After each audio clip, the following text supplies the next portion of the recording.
তার অন্তরের মধ্যে ভয় সৃষ্টি হয়ে যায়, জাহান্নামের আযাবের ভয়, জাহান্নামের আগুনের ভয় সৃষ্টি হয়ে যায়। 2 নাম্বার, যখন এই কোরআন কারীম তেলাওয়াত করা হয় তার ঈমানের পাওয়ারটা বেড়ে যায়। 3 নাম্বার, দুঃখে সুখে সকাল সন্ধ্যা একজনের উপরে ভরসা করে, তার নাম কি জোরে বলেন? 4 নাম্বার, আল্লাযীনা ইউনফিকুন ওয়া মিম্মা রাযাকনাহুম ইউনফিকুন। 4 নাম্বার, আল্লাহ রাব্বুল আলামিন যে সম্পদ দিবেন এই সম্পদ থেকে ব্যয় করে, জোরে বলেন সুবহানাল্লাহ। ভাইয়েরা আমার, আলোচনা লম্বা করব না। যার মধ্যে এই সমস্ত গুণগুলা পাওয়া যায় আল্লাহ রাব্বুল আলামিন তাদেরকে ডাক দিয়া বলেন, উলাইকা হুমুল মুমিনুনা হাক্কান। ওই ব্যক্তিরাই চূড়ান্ত পর্যায়ের মুমিন, ওই ব্যক্তিরাই দুনিয়ার মধ্যে সাকসেস, যার মধ্যে 5টা গুণ পাওয়া যায় ওই ব্যক্তি চূড়ান্ত পর্যায়ের বিজয়ী। আর যে ব্যক্তির মধ্যে 5টা গুণ পাওয়া যায় এই ব্যক্তি প্রকৃত ঈমানদার। আল্লাহ রাব্বুল আলামিন এই 5 গুণওয়ালা ব্যক্তির ব্যাপারে বলেন, লাহুম দারাজাতুন ইনদা রাব্বিহিম ওয়া মাগফিরাতুন ওয়া রিজকুম কারীম। সূরা বলেন আল্লাহু আকবার। লাহুম দারাজাতুন ইনদা রাব্বিহিম ওয়া মাগফিরাতুন ওয়া রিজকুম কারীম। যে ব্যক্তি 5টা গুণের সিফাত, 5টা সিফাত অর্জন করবে সেই ব্যক্তি হইল চূড়ান্ত পর্যায়ের মুমিন, সেই ব্যক্তি হইল চূড়ান্ত পর্যায়ের বিজয়ী। আর এই ব্যক্তিকে আল্লাহ রাব্বুল আলামিন 3টা পুরস্কার দিবেন, জোরে বলেন সুবহানাল্লাহ। ভাইয়েরা আমার, আব্দুল্লাহ ইবনে মুবারক রাহমাতুল্লাহি আলাইহি বারবার জিজ্ঞাসা করা হয়, উনি বলে আমার জান্নাতের চাইতে কামারওয়ালার জান্নাত অনেক বড়।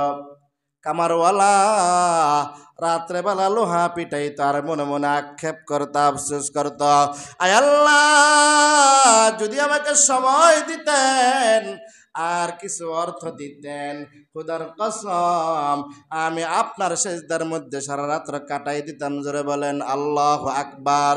ওই কামারওয়ালা মৃত্যুবরণ করল, আর আব্দুল্লাহ ইবনে মুবারক রাহমাতুল্লাহি আলাইহি ইমাম বুখারীর ওস্তাদ হইয়া মৃত্যুবরণ করল। একজন বুজুর্গ, এক এলাকার মানুষ, পাশাপাশি তাদের বাড়ি, একজন আল্লাহর ওয়ালি জগৎ বিখ্যাত বুজুর্গ, আর একজন না হাফেজ, না মাওলানা, না মুফতি মুহাদ্দিস, শুধুমাত্র একজন কামারওয়ালা।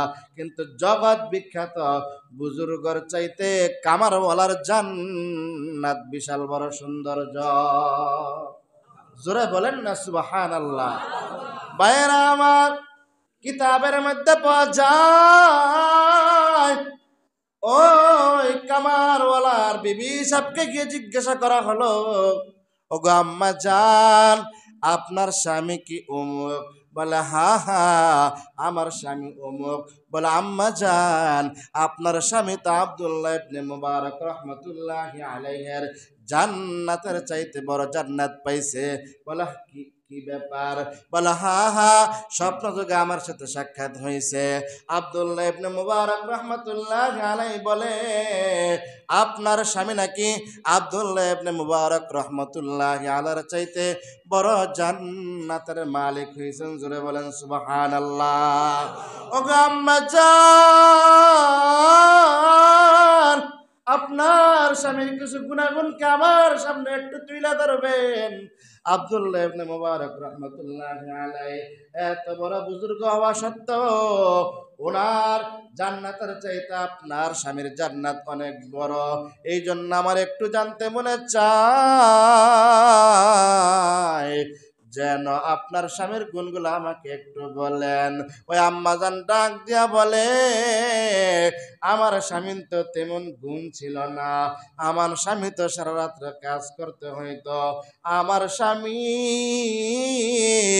ভালো পোশাক পরতে পারে নাই, ভালো খাবার খাইতে পারে নাই, আমাদেরকে ভালো মন্দ খাওয়াইতে পারে নাই, নিজ ভালো মন্দ খাইতে পারে নাই, কিন্তু জান্নাত কিভাবে এত বড় পাইল আমার তো জানার বিষয়। বলে আম্মা জান, আপনি বলেন আপনার স্বামীর ভালো গুণগুলো আমার সামনে তুলে ধরেন। বলে আমি ওনার সাথে 70 বছর কাটাই দিছি, তেমন ভালো গুণ দেখি নাই, তবে 70 বছরের জিন্দেগিতে একটা গুণ আমার চোখে ধরা পড়ছে। বলে কি গুণ?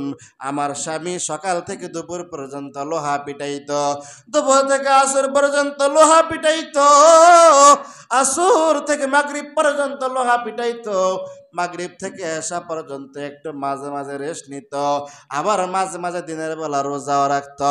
ইফতারি করার পর শরীরটা একটু ক্লান্ত হয়ে যায়, এই জন্য আমার স্বামী মাঝে মাঝে মাগরিব থেকে এশা পর্যন্ত রেস্ট নিত। এশার নামাজের পরে ওই যে খোলা আসমানের নিচে বসিয়া সারা রাত লোহা পিটাইতো। আমি কিন্তু কেমন ভালো গুণ দেখি নাই, তবে একটা গুণ আমার চোখের সামনে ধরা পড়ছে। যখন ওই মসজিদ থেকে ফজরের নামাজের আজান আসছে, আমার স্বামী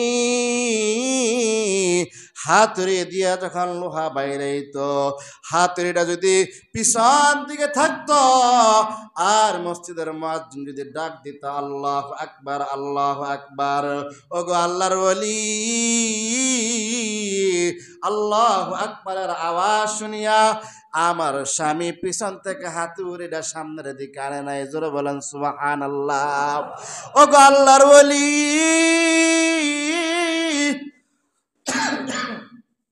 যদি আমার স্বামীর হাতুড়িটা সামনের দিকে থাকতো, মুয়াজ্জিনের আজান শুনিয়া আমার স্বামী আর হাতুড়িটা পিছন দিক দিয়ে নিত না। জোরে বলেন আল্লাহু আকবার।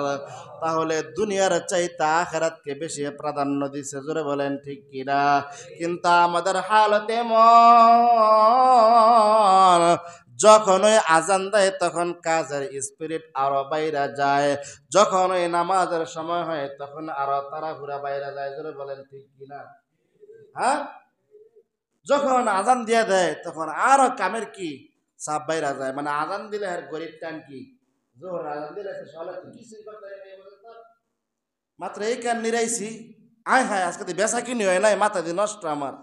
জোহরের আজান দিয়ে লাইছে, আসরের আজান দিলে তো আরো মাথা নষ্ট হয়ে যায়। গতকালকে একটা হাদিস পড়ছি, এক বুজুর্গ বলখার এক বাদশাকে জিজ্ঞাসা করে, যখন এই নামাজের সময় হয় তখন আপনি কি প্রস্তুতি নেন? কালকে হাদিসটা পড়ছি আসার পরে, যখন এই নামাজের সময় হয় তখন আপনি কি প্রস্তুতি নেন? ওই লোক ডাক দিয়া বলে, যখন এই নামাজের সময় হয় তখন আমি ধীরস্থিরতার সাথে ওযু করি। জোরে বলেন সুবহানাল্লাহ। ধীরস্থিরতার সাথে আমি আমার মসজিদে যাই, সেখানে গিয়ে আল্লাহ তাআলার সামনে দাঁড়াই, ধীরস্থিরতার সাথে আমি সালাত আদায় করি। জোরে বলেন সুবহানাল্লাহ।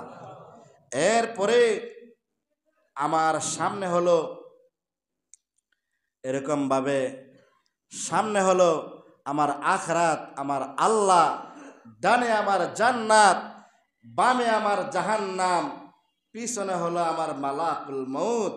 আমি যখন নামাজের আজান হয় তখন আমি মনে মনে এই প্রস্তুতি নেই। জোরে বলেন সুবহানাল্লাহ। যেই ব্যক্তি জিজ্ঞাসা করছে যে আপনি এরকম নামাজ কয়দিন পড়তেছেন, কেউ মিশা কথা নেই, কালকে না পড়ছিলাম কাটাকাটা না আসছিলেন, কেউ এরকম না বিষয়টা যে আমি 30 বছর যাবৎ এইরকম নামাজ পড়তেছি। বলেন কোন ব্যক্তি যদি 5 ওয়াক্ত নামাজ জামাতের সাথে পড়ে আর যদি তার দিলের হালত এমন থাকে, সামনে আমার রব, আমার জান্নাত, সামনে আমার আল্লাহ, ডানে আমার জান্নাত, বামে আমার জাহান্নাম, পিছনে আমার মালাকুল মউত, আর আমি মনে করি এই নামাজে আমার জীবনের শেষ নামাজ, ওই ব্যক্তি কি কোনোদিন মিছা কথা কইব? জোরে বলেন। ওই ব্যক্তি কোনোদিন 2 নম্বরই কাজ করব? ওই ব্যক্তি কোনোদিন মিথ্যা সাক্ষী দিব? ওই ব্যক্তি কোনোদিন অন্যায়ভাবে মানুষের উপরে জুলুম করব না না। কিন্তু দেখেন আমরা 50 বছর 60 বছর ধরে নামাজ পড়তেছি, যারা মসজিদে আসি তাদেরকে বলতেছি, আর যারা না আসে এগুলো তো বাতেই। যারা আমরা আসি, আমরা যখন নামাজের প্রস্তুতি নেই তখন আমাদের দিলের হালত কি থাকে? আমাদের দিলের হালত এমন থাকার দরকার, সামনে আমার রব, ডানে আমার জান্নাত, বামে আমার জাহান্নাম, পিছনে আমার মালাকুল মাউত। এই নামাজে আমার জীবনের শেষ নামাজ, বলেন ঠিক কিনা? এরকম অন্তর, এরকম ধ্যান ধারণা, চিন্তা চেতনা অন্তরের মধ্যে ফিট করা দরকার আছে না নাই? ইন্নামাল মুমিনুনা আল্লাযীনা ইযা যুকিরাল্লাহ, যখনই আল্লাহ তাআলার নাম তার সামনে নেওয়া হয় তখনই তার অন্তরটা জাহান্নামের আযাবের ভয়ে, কবরের আযাবের ভয়ে কেঁপে ওঠে। এই জন্যই তো আব্দুল্লাহ ইবনে মুবারক রহমতুল্লাহ আলাইহির জামানায় একজন কামারওয়ালার হালত এমন হয়েছে, যখন এই মসজিদ থেকে আল্লাহু আকবারের আওয়াজ আসছে, পিছনের হাতুড়ি সামনে আনে নাই, সামনের হাতুড়ি পিছনে আনে নাই। তার মানে বোঝা যায় দুনিয়ার চাইতে আখিরাতকে বেশি প্রাধান্য দিয়েছে। জোরে বলেন ঠিক কিনা? দুনিয়ায় চাইতে আখিরাতকে বেশি প্রাধান্য দেওয়ার কারণে আজকে জগৎ বিখ্যাত বুজুর্গ আব্দুল্লাহ ইবনে মুবারক রহমতুল্লাহ আলার চাইতে বড় জান্নাতের মালিক হয়েছেন। জোরে বলেন সুবহানাল্লাহ। এই জন্য আজান দিলে কি করবেন? বয়ে থাকবো বাইত। জোরে বলেন কি কোন আকাশ ভাই? বাইত বয়ে থাকবো? শুনুন ভাই, বাইত, হ্যাঁ সবাই তো, আমরা সবাই তো এমন। এই জন্য মোহতারাম হাজিরিন বলতেছিলাম, প্রত্যেক মুমিনের কয়টা গুণ? জোরে বলেন 5-5টা গুণ। যে ব্যক্তি 5-5টা গুণের অধিকারী হবে, 5-5টা সিফত তার মধ্যে থাকবে, উলাইকা হুমুল মুমিনুনা হাক্কা, ওই ব্যক্তি চূড়ান্ত পর্যায়ের বিজয়ী, ওই ব্যক্তি চূড়ান্ত পর্যায়ের মুমিন। যেই ব্যক্তির মধ্যে 5-5টা গুণ থাকব, তার পুরস্কার কয়টা? 3টা। তার পুরস্কার কয়টা? তার পুরস্কার হলো 3টা। 1 নাম্বার, লাহুম দারাজাতুন ইনদা রাব্বিহিম, 1 নাম্বার আল্লাহ তাআলার দরবারে তার মান মর্যাদা বেড়ে যাবে। ওয়া মাগফিরাহ, আল্লাহ তাআলা তার পিছনের সমস্ত গুনাহগুলা মাফ করে দিবেন। ওয়া রিজকুন কারীম, 3 নাম্বার হলো আল্লাহ রব্বুল আলামিন তাকে সম্মানের রিজিকের ব্যবস্থা করে দিবেন। 1 নাম্বার তার মান মর্যাদা আল্লাহ তাআলার কাছে বেড়ে যাবে, তার জান্নাতের তবকা বেড়ে যাবে। 2 নাম্বার ওয়াগফির লাকুম, তার গুনাহ আল্লাহ তাআলা মাফ করে দিবে। 3 নাম্বার তাকে আল্লাহ তাআলা সম্মানজনক রিজিকের ফয়সালা করবেন। জোরে বলেন সুবহানাল্লাহ। আল্লাহ তাআলা আমাদেরকে 5-5টা গুণের সিফাত, 5-5টা গুণ অর্জন করার তৌফিক দান করুক। গুণ অর্জন করে 3-3টা পুরস্কার নেওয়ার তৌফিক দান করুক। সকলে বলেন আমিন। এই 5-5টা গুণ অর্জন করতে হইলে, 3-3টা পুরস্কার নিতে হইলে, 1 নাম্বার হইলো নামাজ পড়া লাগতো। জোরে বলেন 1 নাম্বার কি? নামাজের কথা কইলে কাপড় বালা না, এই কাপড় মিয়া কাপড় এনে লই পড়েন কিছে, পড়তে পড়তে আল্লাহ একদিন কি করবো?